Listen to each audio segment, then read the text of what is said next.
Hey there, and welcome to week 2 of English 232. This week we're going to continue with looking at the aftermath of the Civil War and how that impacted literature in the United States. So a couple of reminders here. I want you to sign up for Remind. It was very helpful with the error that happened last week with the academic integrity form. I did some stuff in Moodle and I messed it up. So thank you for letting me know that that was there. And you can always message me in Remind. I might not respond right away, but you do know that I got it if it's sent that way. So please sign up if you haven't. These are the assignments that are due this week. That are due next Thursday on the 19th. The new video that I'm making is going to go here. Then I'm going to ask you to read some pages in the Norton Anthology. The video that you watched for this week was the lecture on how Walt Whitman was so instrumental in shaping American literature, but it was based upon his very personal experiences being a witness to the Civil War. So we're going to explore that a little bit more with how did Walt Whitman characterize himself as the American poet, and we're going to read a few poems and see how they really were created by his experience, what he observed from the Civil War. So first you're going to read pages 3 through 12 of the Norton Anthology. And I want you to think about what are some of the most significant changes that occur from 1865 to 1910. One of the things I don't like about these introductions is that it covers such huge portions of time where we right now are going to be confined to immediately after the Civil War. We're definitely not going up to the turn of the century because I have a novel in mind that we're going to read for that. But I do think that 3 through 12 do characterize all the different changes that are happening in America, the expansion to the West, of course, the Civil War. I'd like you to think about if you had to make a list of what those changes are that are occurring right after the Civil War, what were they? So I want you to keep that in mind. Then we're going to go into Walt Whitman. This poem, The Wound Dresser, is actually in your book, but these other two I've linked for you because I just don't think that the book provides enough accessible poems.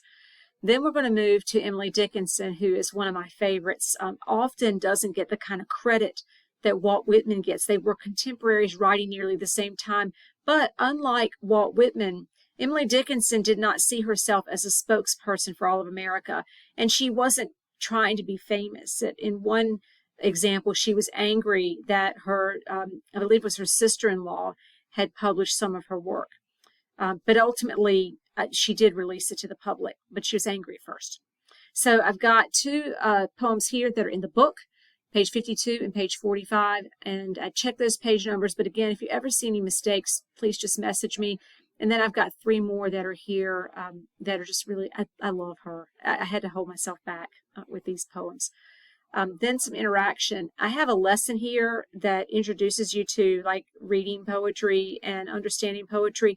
That's something that this semester I want to work on throughout the semester. Instead of doing like a poetry unit, I want us to more just explore poetry alongside the other works that we're reading, because I think poetry tends to be extremely intimidating to students, and it's a shame because it can take weeks to read a whole novel, but a poem, you can sit down and read a poem in 5 minutes. So I want us to have more experience with poetry this semester. So I've got the poetry, the presentation here to get you started.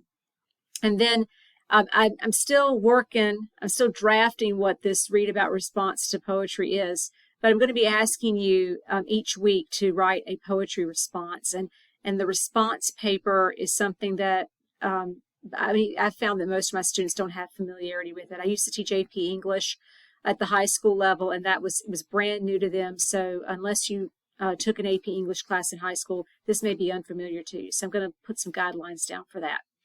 And then there's a gallery walk, something else I'm trying. It's another Padlet, but this Padlet, I've put some links and things that just, sometimes if we were in class, I would just want to do like a show and tell where like, hey, check this out. Isn't this cool? Look at this website. So that's sort of what that is. Each of those items in the Padlet, I'd like you to click on them, look around, just observe, see what you think. And then I'm asking you a journal question, which is how does Walt Whitman establish himself as America's poet? So once you've read his poetry, how do you see that he is trying to be a spokesman for America? It would also be helpful, in addition to reading his poetry, to read that little biographical blurb that's always at the beginning of each author in our textbook. Okay, so that's it. You're going to need to stay tuned for the poetry response assignment because that is going to turn up down there under the journal in Moodle. Okay? Again, message me if you have any questions.